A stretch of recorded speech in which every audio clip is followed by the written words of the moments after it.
You're listening to Sports Radio Detroit.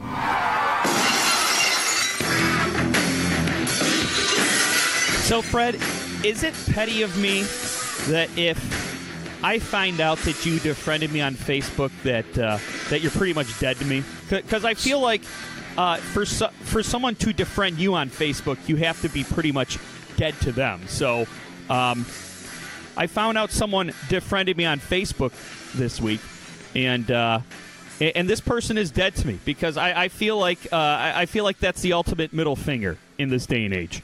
These are the hot takes people come for on Parsons and Slow Alien X Radio and Sports Radio Detroit. Thank you. Right, and now you're dead to them. So I says Mabel I says no. I agree with you completely. So give me that scenario one more time. You thought you were friends with someone on social media, and you're certain that you did not break that tie. You know for a fact that it was broken, but you don't know when. Right, exactly. And well, the normal way I find out someone's defriended me on Facebook is they show up in like people I may know, and I'm like, wait a second, I'm already friends with that guy, and then yes. it turned. But that one's a fake account, right? That's what it always is, I feel like. Maybe. I don't know. Because what I do is I automatically search them to see if, like, there's a profile of theirs that I'm already friends with. Like, if we're still, like, because there's a lot of people out there that have more than one account, right? They have, like, their account for their friends and family, and then they have the account for, like, screwed up memes that they like to post, right? What? And if I'm only friends with you, on one of those, that's completely fine. And then there's I know which one I want to be friends with you on. Yeah, the screwed up memes one. Yeah. If you don't put me in that category, then this friendship is a fallacy, anyways. Right. Well, I mean, Fred, to be fair, you're off Facebook, so essentially you're dead to the world. But that is true. I found out this week when somebody tagged another friend of mine, a guy I grew up with, and I said, "Oh, that's great! I grew up with that guy." And I went to tag him, and I saw that it said "add friend."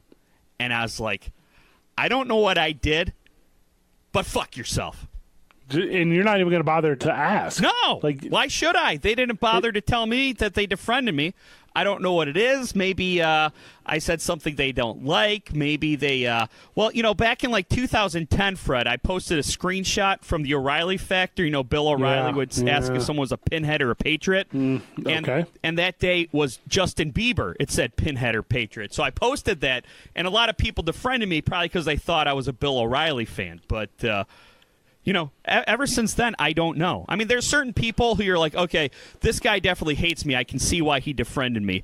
But when I find out someone defriends me, I go to my Twitter. I make sure I unfollow them.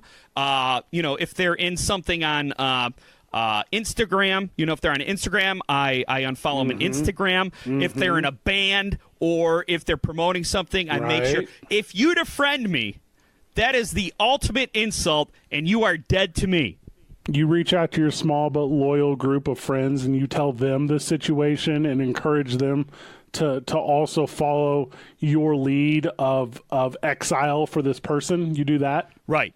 Let's throw out a name, you know, someone who we defriended each other. Mark Bland. Let's say it's a guy named Mark Bland who defriended me. Now, he defriended me years ago, but not recently, so we'll use his name. I will say, Fred, Mark Bland has defriended me on Facebook. He's dead to me. And if he's not dead to you too, then you're dead to me.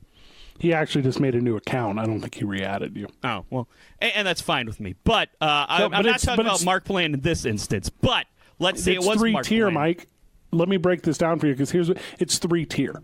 There's tier number 1, and these are all stages of you, okay? So number 1, you're Columbo in this situation. You know the tools to investigate. You know to look up the name. You know to make sure there's not a dummy account. You need to make sure that there's not a Facebook something that you're aware of because you're a smart guy in between you two, and you do that work. You do all that work. What you don't do is the second stage of you, and that's to find out why, Mike. And I think that's a real deficit for you. You should, if this person at one point in your life had meaning to you and you had respect for, I think you should absolutely reach out to this individual and just say, hey, you know, it looks like we might have accidentally become disconnected. and then put the ball in their court. Extend the olive branch of Facebook, the olive book to them, and you give them that opportunity. And then lastly, and I didn't know you have this in you, but petty revenge. Right. Well, Fred, number one, I'm a grown-ass man with a full-time job and a mortgage and a car note, okay? I do not have the time to go around and figure out why someone unfriended me. Did I say something that offended you? Were you just pruning your Facebook friends, people you haven't talked to in a while? These aren't hypothetical questions, Mike. You can ask these questions to this person. I see it like this, Fred, okay? Were you just pruning your friends list? Did I offend you? It's the same thing. Did you die in a car accident or of a heart attack? I don't care. Either way, you're dead to me. Now, I guess what I could do, Fred, is the third option, which would be totally petty. It's when I find out you defriended me, I friend request you, and as soon as you accept my friend request, then I defriend you. Because you don't defriend me, I defriend you. I want you to hear me out on this. Okay, I'm sorry. I'm a little worked up. Let me take a breath. I'm not mad at you, and I'm going to hear you out. I apologize. I think it does matter, the difference in how you die. I think it's very insulting that you say it doesn't. I'll give you an example. My greatest fear in life is dying a foolish death. That is my absolute greatest fear. There is nothing worse than all of my friends and family know that I died because I fell off a ladder. Like, that is fucking embarrassing. I want to make sure I go out like a sweet way, and not like a sweet way like a mountain lion, because then how did I, like, my series of events to get me to that situation before the mountain lion kills me, that makes me an asshole. Yeah, like what kind of idiot puts himself in a position to get killed by a mountain lion? No. I want to go out, like, obviously with infamy, but I would settle for just like a sweet death. So I think it matters immensely if I am killed, you know, like super boring in a car accident, or super embarrassingly like falling off a tram by being lifted up a mountain. All right. Granted, yes. Okay. You don't want to be a Darwin Award nominee. What is that? The Darwin Award, Charles Darwin, you know, his theory of evolution. Essentially, Chuck. You're talking about Chuck Darwin. Yeah. Sorry. Yeah, Chuck Darwin. Yeah, essentially, Darwin Awards go out to people who die in a stupid way. Thus, you know, the survival of the fittest. If you die a stupid death, you're not smart enough to live, and you're thinning out the gene pool. That's what a Darwin Award death means. Yes, I would agree. Yeah, I have a fear of that. I have a fear of walking in an open field, falling into a man-made well, and then living my final days out there, only to eventually be discovered and then reported dead to my loved ones. Okay. Well, granted, yes, Fred, in that extreme circumstance, your argument makes sense. But I'm still not going to. Investigate why someone defriended me, and I will. I will hold a grudge against them for the rest of both of our days, unless they send me a friend request, and all's forgiven. But until then, you do not exist to me. Here's a scenario: is this person? You said it's a high school friend. Are they from the town that you are currently in, or near you, like physically? No, it's someone I grew up with. So there's no chance you could see this person at the grocery? I mean, there might be. I might see them eventually in person, but if I see them in person, as far as I'm concerned, they're a stranger I've never met. Oh, God, that is so brutal. Yeah. Well, hey, you know what? You shouldn't have defriended me, asshole. Sorry. I mean, I don't wish they were really dead. I mean, you know, I hope they live a long, full life. I just don't want to know they exist unless they send me another friend request. Do you think you'd be the person you are today without social media? No, I would be. I'd be a better person. Actually, I think we would all be better people. We would all be drastically better, right?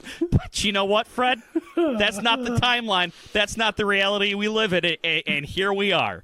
Isn't like social media is like the ultimate relationship, right? Because like when I started my relationship with social media, I loved it. I loved it so much. It was so great. It was just jokes and warmth, and there was cats and memes, and I could play. You know, there were these little games I could play with my group of friends. We could all harvest fictional farms, and it was like this is really tremendous. Like like as far society is really, really doing it, and then just like all relationships do, it really starts to teeter off. Right. Before, like I'm not going to quit you, but shut up.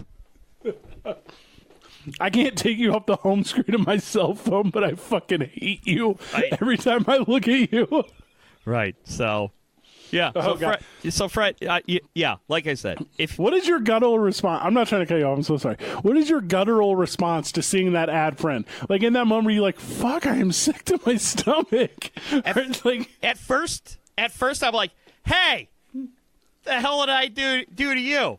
And then I'm all Chelsea, can you believe this? Chelsea, listen to what's going on down here.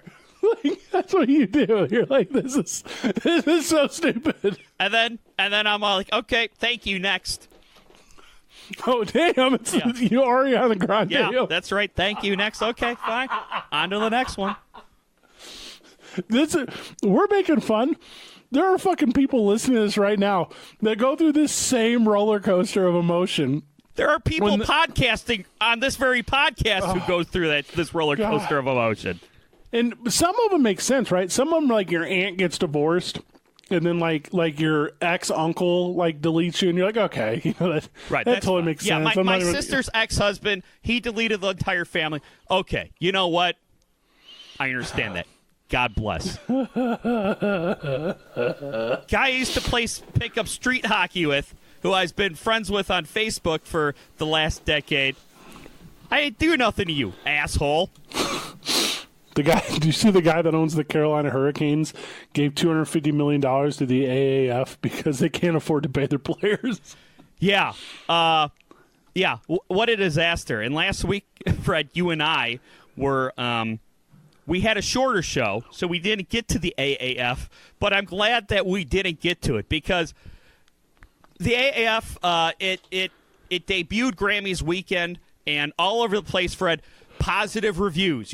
Oh wow, this is great. This is almost like it's not quite NFL football, but it's good football. And oh look, the numbers for when CBS carried the game had a couple million people. Wow, look, Fred, I was almost to the point, Fred, where I said, the NCAA better watch out because the AAF wants to be a feeder league to the NFL, and if you have a choice of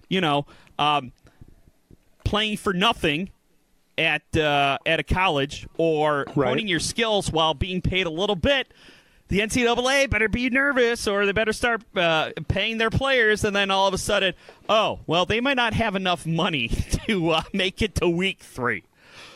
So it's like it's a hedged bet, though, isn't it? So the guy that owns the Carolina Hurricanes, he's like a Dallas billionaire from like oil or some shit. But this Tom Dundon, because a sports team costs like $1 billion.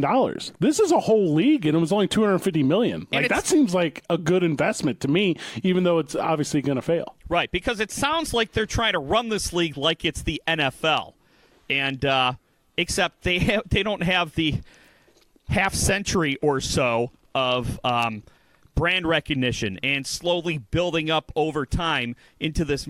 Because when the NFL first started, it didn't run like the NFL. When the NFL first started, it ran like Pop Warner. And they built up into running like the NFL. And the AAF just comes out of the gate full steam ahead, thinking it's the NFL. And, at least the XFL lasted a season the first time. This might not even get to mid-season. No, if you have like an entity, and obviously here it's a sports league, and you can't make that thing last, and you have $250 million at minimum to make it last, I feel like you're not running it correctly. Yeah, I would say that's a safe bet. And I'm watching, did you watch any of it? Have you seen any of it? I dropped in on a game last weekend. I don't even remember who was playing because it was like the Super Bowl. There was no touchdowns. It was all field goals, and I'm like, well, okay. This is one bad game, but this is brutal. And since it's not the NFL or the Super Bowl, I'm not going to stick with it. Is it being covered like on ESPN and CBS and Fox Sports shows? Like, are those shows covering it? Because I don't want, like, I kind of gave them those shows like several years ago, so I don't watch like Sports Center. Yeah. But like, is it covering it or is it not? Because I feel like they probably have a deal with the NFL, and I bet they're not. Right. Well, the games are being carried on NFL Network. At least some of them. The game I watched was on TNT and TBS. Yeah, that's the one I saw too, and it was like the good guys versus the bad guys. Or something. And it was a brutal watch. It really was. And actually, the game was so boring that I don't know who the play-by-play and color team were, but they started talking about the difference between health insurance in the NFL and the AAF because there was nothing to talk about.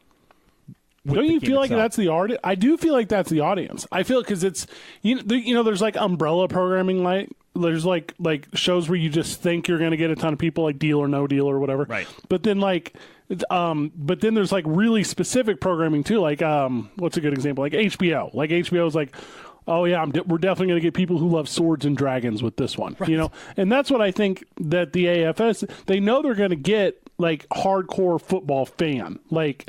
So I think hardcore football fan is interested in a conversation about like the business side of football stuff. But like, no, you're not going to keep me, you're not going to keep you. But I do think like armchair quarterback that likes to be able to repeat shit he hears to his friends while he's at the bar. I do think that that's a good talking point for Terrell Davis or whoever is in the booth on this thing. Right. Well, and I think there is a market. There is a market for off-season football. I don't necessarily think that market I don't think that league should start immediately after the NFL football season. I think maybe it should wait until late spring when people are kind of missing it. Mm-hmm. And I think that it has to be on a much smaller scale than the AAF. It sounds like, to a point, the AAF has it down when at least it comes to football product sense, because like I said, I didn't watch the first weekend, but people were raving about it. I think where they fall short is the business sense and the cash flow sense. Well, the business move, right, is to get a team that has Johnny Manziel and to get another team that has Colin Kaepernick. Right. Like those are the moves, because then you have $250 million coming in. Right. Like if you put those guys on the field, like Nike is going to pay for the Kaepernick part, and then whatever drug dealer is going to pay for the Manziel part, and then you have like good guys versus bad guys. You have like you have WWE. Right. Well, and I mean, if you put Colin Kaepernick out on a football field and it's televised, people are going to watch. Mm-hmm. People are either going to, half the audience is going to be rooting for him to show all those NFL owners who gave him $80 million in a settlement recently. And then the other half are just going to watch to be like, oh, this guy who kneels down during the Pledge of Allegiance, he's going to get his comeuppance. So people are going to watch that. They may only watch for a quarter, but they're going to watch that. And I think that these leagues are going to have to sort of go with this, like you said, sideshow / pro wrestling mentality in order to create a buzz. How many total teams are there? 8? I don't know off the top of my head, but obviously there's too many. So if there's 8 of them, like, are there 8 like professional level quarterbacks that aren't currently in the NFL? I think that's a really important question, because you can't like win football games without a quarterback. Like, it can't be done. So if you can get like a Manziel and a Tebow and a Kaepernick and I don't know whoever else is the flavor of the week at right. that, like, then I think it works, man. And then specifically, I think it works if you, because like you said, we're going for that niche audience. If you add like a in-depth, like Hard Knocks style-esque, like behind the scenes, here's the story you can have, I think that works really well. But that's that huge, like, 360 approach. That's not just like, we're going to put really good football on the field and people are going to tune in because they love the gridiron. No, like, that's not what people are tuning into anymore. What people are turning into is, like, they want, like, inside the locker room, and they want on the bus, and they want all that, quote-unquote, inside baseball that the NFL doesn't get you because it's protecting the shield. So, like, that would be my move if I'm the AAF. Am I saying it right? AAF? Yeah, AAF, Alliance of American Football. Well, that's not even really a very good name. No, it's not. Well, here's the thing, Fred. I think this is one of 3 semi-pro leagues that are going to be rolling out over the next. Well, this is a professional league. They're being paid, Mike. What'd I say? Semi-pro. Oh, I'm sorry. Sub NFL leagues. Because the XFL is starting next year, and there's a third one that nobody thinks of that's probably not going to go in. The Terrell Owens, Jeff Garcia one? Right. So, but Fred, I'd be in on that. As poorly planned as the AAF was, or is, and I guess we'll say is because it's still going on, this Jussie Smolett. Who? This Jussie Smolett fake attack plan has got to be one of the worst plans in the history of plans. And I have no idea what you're talking about. Which I'm shocked because, well, you're not on Facebook. See, this is so interesting, Fred, because this has been all over my Facebook feed. Jussie Smolett, he is a actor on the hit Fox show Empire. Oh, yeah, they've been on air for like 25 seasons or something. Right. And so at the end of January, Jussie Smolett went to the police, and he said that he was walking home in his neighborhood in Chicago at 2 a.m., 2 masked assailants came up to him and called him the N-word. And they said, "This is MAGA country, bitch." And allegedly, they put a noose around his neck and dumped bleach on him before running away. They did what? According to Jussie Smolett, they put a noose around his neck, poured bleach on him, and ran away. Chicago. He went to Chicago police. Chicago police were like, "Oh man, that's screwed up. Okay, we're going to investigate this to the fullest." It was all over the news and social media. Heinous racial attack on Empire Star in Chicago. Can you believe that these Trump crazies with red "Make America Great Again" hats came up to him and called him the N-word and said, "This is MAGA country, bitch," and put a noose around his neck and dumped bleach on him. And he said this happened like last week, is what you're saying. It was the end of January. When I don't know how I missed all this. Okay. Yeah, I know.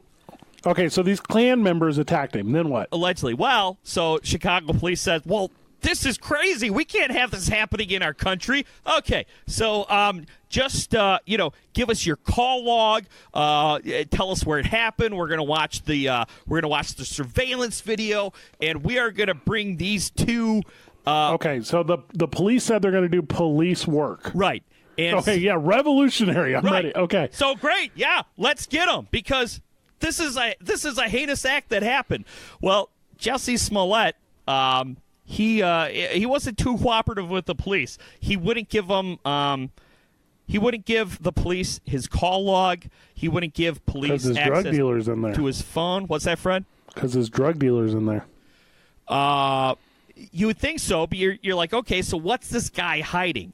And it turns out that he orchestrated this attack on him because he was, according to the chief of Chicago police, he was unhappy with his salary on Empire. And it's since turned out that he hired 2 brothers from Nigeria to carry out this attack. And he described them to the police as 2 white guys. There was no surveillance footage of it. And it turns out that Jussie Smolett hired 2 Nigerian nationals to carry out this attack. What did he pay them? What's that? What did he pay them? $3,500 via check. He paid them with a check, Fred. That's not smart. On top of that, like I said, he when he finally handed over his call log to the police, it turns out that he texted them about the attack, and I don't know what his end game was, Fred. Like I said, in this day and age where your digital footprint is everywhere and there are cameras everywhere and you pay with a check, I don't know why he thought that he would get away with this. I got a couple thoughts. One, I just did the quickest Google search while you were talking about this. The way it looks to me is he is taking the temperature of like what I think a lot of people would agree is like a racially charged environment. Mm-hmm. And he exploited that for his personal, oh, okay, heads up, he's also gay. Right. So there's news there. So he took this racially and apparently homophobically charged environment and then tried to exploit it for notoriety? Question mark? Right. Yeah. I mean, somewhere in his brain, he thought that he would get away with this and it would raise his national profile, because it did for a second. You know, people all over the place who never heard of Jussie Smolett were behind him because, yeah, this homophobic / racist attack that didn't happen really garnered him a lot of goodwill and a lot of sympathy. They actually put bleach on him? No. It was all made up. It was all made up. He put the noose around his own neck. He went to the Chicago police with the noose on his neck. And but before, you know, his story started falling apart, Fred, he was the biggest star in the country. You know, he was a hero / victim, and it worked, except for the fact that we live in the 21st century, and poorly planned attacks and publicity stunts like this fall apart. And really, Fred, is he a Chicago resident? Yes. Because now what you've gone and done is you've pissed off the Chicago Police Department. Well, sure. And really, sadly, what he's done is he's made himself a target for attacks because people are pissed off at him. So if he does really get attacked, no one's going to believe him now. And can I tell you this story that my dad used to tell me when I was a kid? Sure. So there was this village. And on top of this pasture in this village, there was a herd of sheep. Okay. And then there was this boy from the village. And he would have to, he was a boy, a young boy. Okay. Oh. And he'd have to, every night he'd have to go and he would have to watch the sheep at night while the village slept. Okay. And while he watched the sheep, it was very boring, Mike. It was a boring job. Sure. And much like his being job, an umpire must have been for Jussie Smolett. Apparently. And while he was watching the sheep, what he was actually looking for was a wolf. He was looking, because if a wolf were to come when the sheep were there, that would be bad if no one was there. Terrible. To stop the wolf. So he was policing the sheep. Right. For the wolf. So anyways, he become bored. This guy sounds like a hero so far. So he's doing his job adequately as he's sustaining the flock for the village. I feel great sympathy and admiration for this guy so far.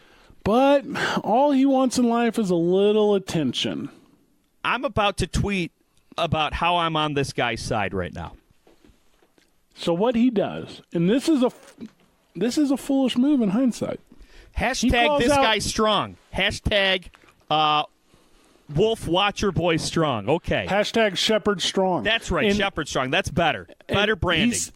He rings the bell and he says, come now. There's a sheep eating wolf here eating sheep. We got to get this guy off we got to get this wolf off the street, Fred.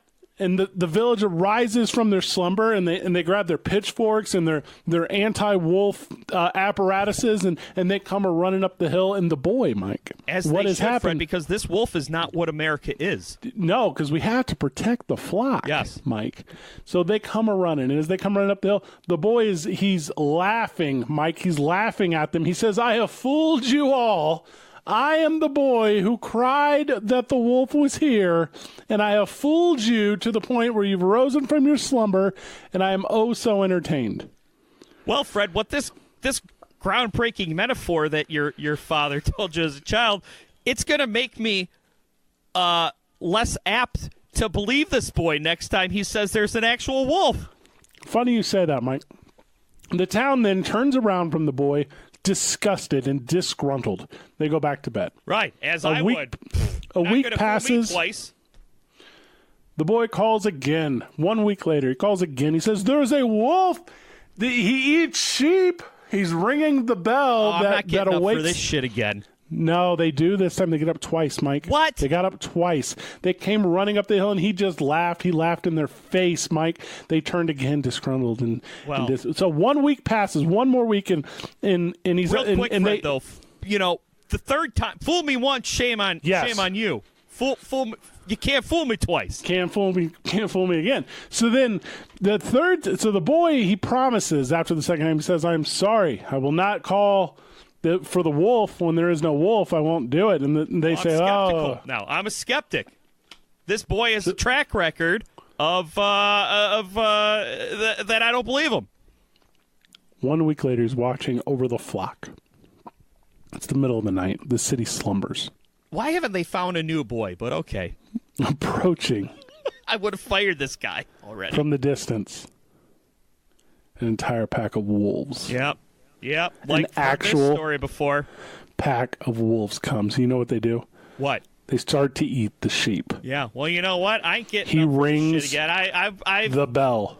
I've put my pants on twice, and I've looked like an idiot. I ain't putting pants on again, Fred. No one came to aid the boy, and he watched the sheep be slaughtered one by one, unmercifully destroyed by the wolf. Do you understand this analogy? The point I'm trying to make here. Your dad's a genius, and he needs to market this story. People need to hear the story, Fred, as a cautionary tale for stuff like this. This boy's name was Jussie Smolett. But no, Fred, you're absolutely right, because, in all seriousness, and we just wasted 7 minutes on a story. That's we all not know, wasted. But I had fun. No, we had fun. What he's done now, Fred, is a disservice to people who actually are victims of racist attacks, who are actually victim of homophobic attacks, because this was so high profile, and I think that a lot of times legitimate victims have a hard time getting people to believe them. Now it's going to be even tougher for them to be believed when people are actual victims. It's sort of like the Duke lacrosse case now. Back when it was a high profile case where a bunch of Duke lacrosse players were falsely accused of sexual assault. Now, when someone actually sexually assaulted, they've got even more of a hurdle to being believed. So, yes, that the boy who cried wolf is an apt metaphor. There's no way at this point that Jussie Smollett is going to be in Black Panther 2. No, he will not be. And, Fred, there's a lot of people who are, and I know we're late to a break, but I'm on my soapbox now. Yeah. There's a lot of people out there who, since you're not on Facebook, you don't see these memes, but they're like, oh, okay, well, Roseanne, she put out a tweet, and her show was canceled. Is Empire going to get canceled? And no, Empire will not and should not be canceled because of Jussie Smollett, because, number one, Roseanne's show wasn't really canceled. She was just fired, and the exact same show was brought back under a different name. So Empire will not be canceled, nor should it be canceled. Jussie Smollett should be kicked off the show, which is exactly what's happening, and Empire should continue. So really, Fred, there's people out there are always trying to look for a way that white people are being marginalized, because let's be honest, that's what this meme's about. This is like saying the Roseanne equivalent's a bad one. This is like saying DJ did something stupid on the Connors, on Roseanne.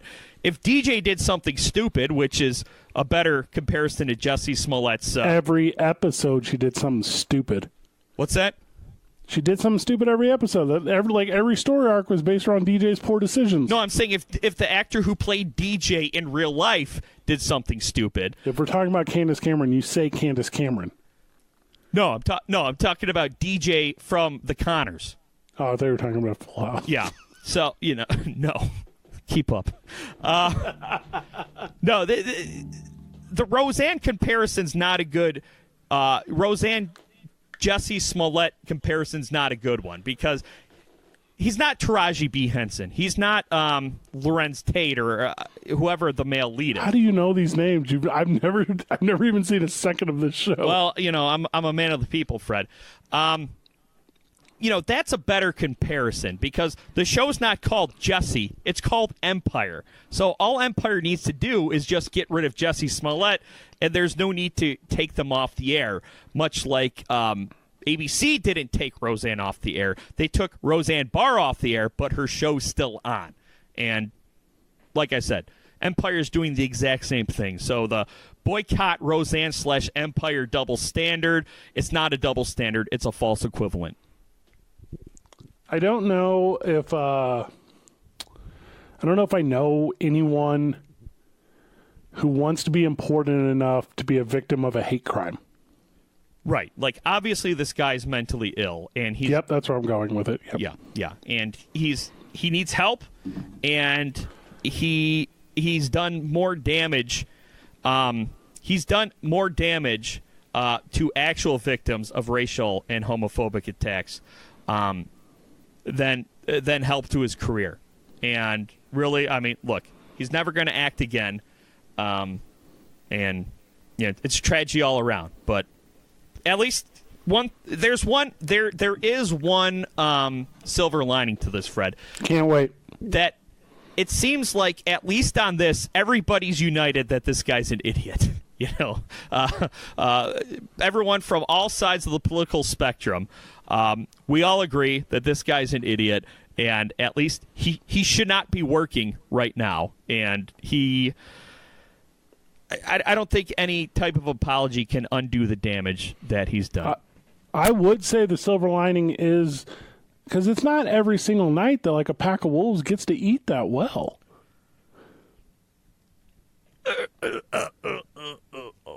But the pack of wolves we're talking about here are real racists and real homophobes. So those are the wolves I don't want eating. Okay, those are the wolves that now have a better shot at their quote unquote prey, because the prey will not be as believed as they would before, and they've already had that hurdle to climb, and that hurdle's gotten higher. We should take a break. Sheep and wolves clothing.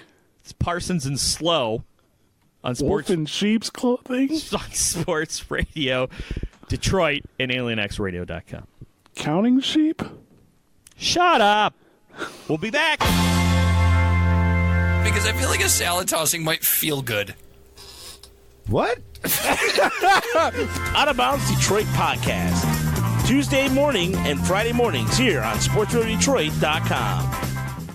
Looking to reach new potential customers? SRD can help. We work with any size business and budget. Plus, our amazing listener base grows every day. For more information on how your business can advertise with us, feel free to send us an email at sportsradiodet@gmail.com. That's sportsradiodet@gmail.com. SRD, Detroit's podcasting home. And we're bursting back from the break, but not the explosion. I got nothing, Mike. I'm the worst at rejoins. You're the best. Well, here's the thing. Look, I threw you a curveball there. So usually what happens is I bring us back. All right. So you threw me the softball of opportunity to bring it back, and instead of crushing it like I so often do with the softball, I wanted. All I have in my head is Simpsons references, and it's not as relevant anymore as I want it to be. Okay, hold on, Fred. Let me look at my notes. Okay, so we want to talk about Zion Williamson's issue. Okay, all right. How about this? Say, Fred, don't you hate it when you're playing basketball and your shoe explodes off your fucking foot? Yeah. That's one of my big pet peeves. That is Speaking of, Mike. Don't you hate it, Fred, when you're a potential first-round draft pick and future NBA superstar, and it almost goes up in flames because your shoe disintegrates underneath you? The thing about this moment right now is you and I are professional. Like, a lot of podcast guys are hobbyists. Like, we have made money in this medium. We're the AAF of podcasting. Well, and you've made money off this medium. I haven't made a cent, which is why I thought that I could depend on you to bring us in. But Fred, you're Stu. I'm Stu Gotts. You're Dan Lebitard. Your name's on the show while I do all the work, and I'm the real talent. You're the money. Yeah. You were the money. Yeah, I'm Stu Gotts. So, okay, Dan Lebitard with Stu Gotts. Last night, Mike, on the one night of the year that the NBA is not playing, and this is really smart from college basketball, they put their two biggest draws, which I think is unarguably Duke and North Carolina, two biggest draws. And it worked because tickets to this game were going for almost as much as a $3,000. Super Bowl ticket. So Isn't that crazy? The cheapest ticket was like $2,600. and not a single kid playing was getting paid. Well, hold on, because I can argue that one all day. Well, okay, according to league rules, not a single kid playing should have was getting paid. The only and this whole team's freshmen. It's the new Fab Five, but really it's just Zion Williamson. Yeah, it's the one and done. It's the one and done bowl. Have you been do you watch college basketball? Are you familiar with this kid? I'm only familiar with this kid because he's like the best.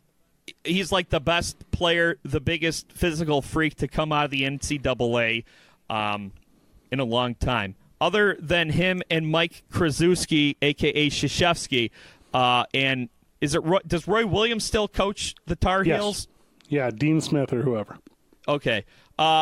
So other than these 2.5 names, and 1.5 of them are coaches, I didn't know a single name of anyone who else was playing. And the only reason I know about this game is not because of the game itself. It's because a shoe exploded and almost cost a kid his future. And literally almost cost his future. I'm sure he has an insurance thing, but obviously that's not going to matter. And so Zion Williamson plays for Duke, and he's trying to make a maneuver with the ball, and literally the side of his shoe just blows out. Now, I understand that shoes are not, and this is going to sound weird or whatever, shoes are not designed for nearly 7 foot tall, nearly 300-pound dudes to do the things in them athletically that this dude can do. Right. This dude can, Zion Williamson was literally too athletic for his own shoes. Which is crazy. And he sprains the knee, and he's probably out till the tournament. And if I'm him, I'm never playing another game for free in my entire life. But, here's the thing. Nike stock dropped 1% on Thursday. Like this has been such a hit for Nike in the one day because he's sporting Nikes. He's out there in Nikes. And let's be honest, Fred. You know, this temporary drop in stock price is a pimple on the ass for Nike. Nike's going to be just fine. Zion Williamson will probably be just fine. I'm guessing a sprained knee will heal quickly.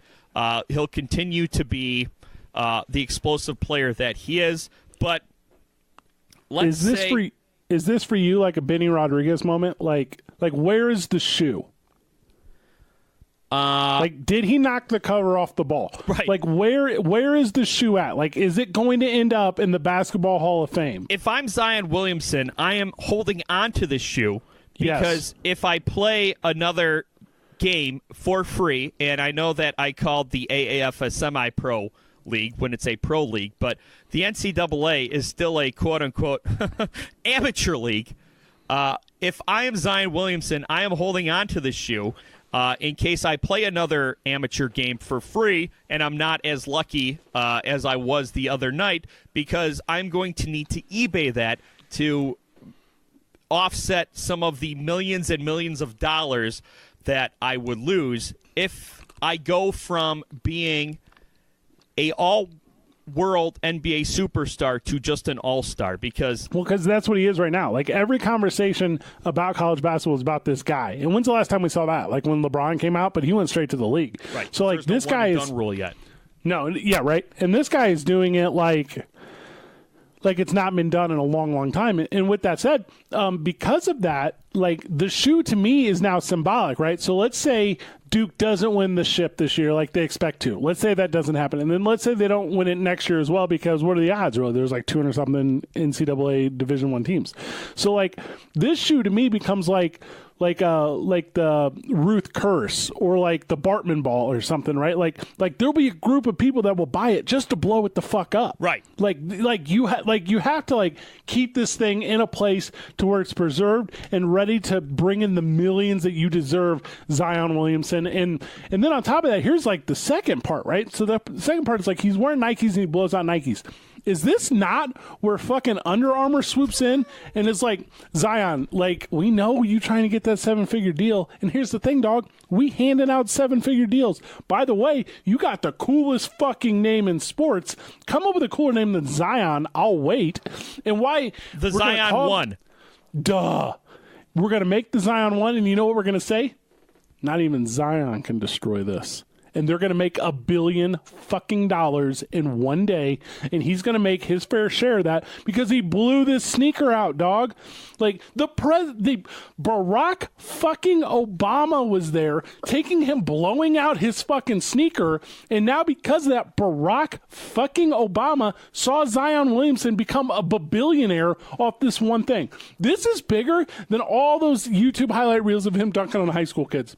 This is bigger than literally everything because Adidas or whoever else is making shoes right now is going to come in and say, we got you. And, fuck it. It might even be Nike. Nike's like they'll do like a redemption one, like what Colin Kaepernick, like we used to produce shoes that we thought players could wear. But then there was Zion Williamson. And then there it is. Like now they're making the better shoe. Right. And like that's what's going to happen. Zion Williamson is so dominant that they'll have to like market a shoe as an anti-shoe. Yes, that's what it like. This is bad enough for Zion Williamson, who literally ran out of his own shoes. Right, like so tough. Like we used to make shoes until we found a guy who couldn't be contained by a shoe. So this isn't a shoe; it's the Zion 1. I'm dead serious. This is what's going to happen, and I love it. I love everything about it. And then there's got to be like a shot of Barack Obama saying, that shoe is bullshit. Here's the Zion 1. There will be a photo op of, okay, so it's Spike Lee. So it's a Spike Lee commercial. It's black and white, and he's doing the relative same back to the basket move thing, except the shoe works this time. And then all you see is like a dead crowd, but Barack Obama, actual Barack Obama, slowly rises and claps. Just like the slow, and then everyone behind him because he's wearing the Zion 1. Well, and there's a great shot of when it actually happened. There's a shot of Barack Obama himself, like pointing, like saying, "What the hell?" His shoe broke. Right. Yeah, duh. And he was the president of the United States. I mean, as much as he tried to keep it under wraps, he's gone head-to-head with some of the most murderous dictators in the world, and this blew his mind. He literally blew the mind of Osama bin Laden. Physically blew that guy's brains out of his mind, and his mind was still blown by this shoe exploding. Right, exactly. So, but I loved it. This is the stuff where like I super love sports. Right. Like, because there's nothing else going on yesterday. Like, name one other thing that was happening in sport. Excuse me, on Wednesday. There was nothing. No. Except for this shoe. And Fred, you said earlier that the hottest take right now in the land is that Zion Williamson should never play another game of college basketball. But it's not a hot take if it's true. Because no, you're absolutely right. Because as I was saying earlier, when I was trying to make sense, and Fred, this is why I don't talk sports, even though it's Detroit Sports Nation, Sports Radio Detroit. This kid, he stands to lose a lot of money. Even if he still goes on, let's say he twists his knee and he goes on to have a nice NBA career, even an all-star NBA career. At this current point, he is projected to be a superstar. So yes. If that knee injury is a little more severe than you think, then there's quite a monetary difference between being a first-round pick and a number 1 pick. There's quite a monetary difference from being an all-star, let's say, an all-star like a Blake Griffin, or an all-star like a Ray Allen, and being a LeBron James, a Kobe Bryant, a Kevin Durant. So, yeah, this kid is still going to be okay monetarily, but if that injury is more than a sprain, he's still going to lose a butt ton of money. LeBron James does a lot of good things with LeBron James money. Yes, he could he could live comfortably on Karl Malone money. But with LeBron James money, he's putting an entire city in Ohio through college. Like, he's going to start his own production company. There's a lot more you can do with LeBron James money than you could with Gary Payton money. I mean, we're talking about shoes. We're not talking about the glove. Right. But yes. you know what I'm saying? Yes, that's such a good Gary Payton reference. Yes. God, yes, so it was. funny. And obviously, I'm going back to the 90s because that's my only point of reference because that's the last time I actually followed the NBA closely. But I think it still makes sense and it still applies. I love that you're able to take the meme of Barack Obama saying his shoe broke and become a millionaire. That's sweet to me, Zion Williamson. Yeah. Yeah. And I mean, and turn that into something because, let's be honest, the NCAA, they care about you making them money, but they don't care enough to, they don't care enough to pay their players. And like we said, you know, tickets were going for $2,500 and not a single one of those players were at least getting paid by the rules. My president, Barack Obama, was at the Duke game last night, Wednesday night. My next president, Bernie Sanders, announced earlier this week that he back. Can't scare him off. Yeah, and look, I like Bernie. He's 77 years old. That's not young. He's not going to be. He's going to be 8 if he is our next president. When he's going to be 80. He's going to be 79, 80 years old by the time he even gets to the White House. If he gets 2 terms in office, he's going to be in his late 80s when he leaves office. I don't mean to sound morbid, Fred. Number one, is he going to still be alive at the end of his second term? And then Vice President Hillary Clinton will have to take over. What is the problem? Well, that sounds like a great way to lose a election. That going against Donald Trump should be a gimme, but, you know, we thought that Hillary Clinton beating Donald Trump was going to be a gimme, and here we are. I can tell you right now who would beat Donald Trump in a fucking landslide. Joe Biden? Michelle Obama. Yes, I think she would, but I don't think she's. I believe her when she says she's not going to run, at least in 2020. But who knows? She would Maybe beat him in a landslide. What's that? It would be a landslide. Yeah, but it would be 100-0. I'm not sure what the scoring system is, but that is the one right. that I believe it would be. Yeah. Well, I mean, there are some red states that would still vote against her, but. I mean, look, here's the thing. You think to yourself, 2020, of course Donald Trump's not going to win re-election. Of course he's going to be a one-term president. But, you know, who's going to beat him? Bernie Sanders and Joe Biden right now have the best chance to beat Donald Trump. Joe Biden's 76.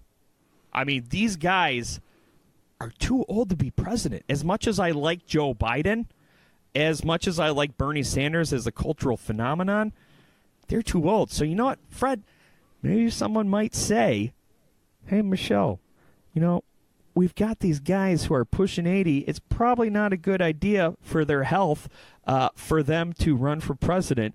And we really need to get Donald Trump out of office before he destroys the country and the world. So we're going to need you a little earlier than you were planning on running because Oprah's not going to. Right now, Zion Williamson's shoe. I think maybe Zion Williamson's shoe should run for president. If it's not Sanders, who's your nominee? I'm being serious. I know. That's what I'm saying. I think to myself, Bernie Sanders is too old, but you know, who in the Democrat Party is going to be able to beat Donald Trump? Kamala Harris, I mean, she's the hotness right now. I don't think she's going to beat Donald Trump. Cory Booker. Who? Exactly. So, yeah, I think if it's not Bernie Sanders, it's Joe Biden, but Bernie Sanders is 77 right now. Joe Biden is 76. Beto? What's up with Beto? Beto? I don't know. Here's the thing, though. Beto couldn't even win his primary Didn't even come close. as a senator, as a state senator. I'm sorry, state representative. Wait, Ted Cruz is a senator, right? He's not. Yeah, he's a senator. Him and his ugly wife. Who? Ted Cruz? Yeah, it's a Donald Trump quote. Oh, yeah. Well, and then guess what? After Donald Trump was elected and he needed Ted Cruz to keep his seat in Congress, who went from Ted Cruz's dad was the Zodiac killer and his wife was ugly to vote for Ted Cruz? It was Donald Trump. He did. He legitimately said that his dad killed Kennedy or something, right? Like he said some crazy shit. Yeah, and that his dad killed Kennedy and that he was the Zodiac killer. That's unfortunate. Right. The president of the United States said that about you. When he needed his vote in Congress, he was out there on the campaign trail for Ted Cruz.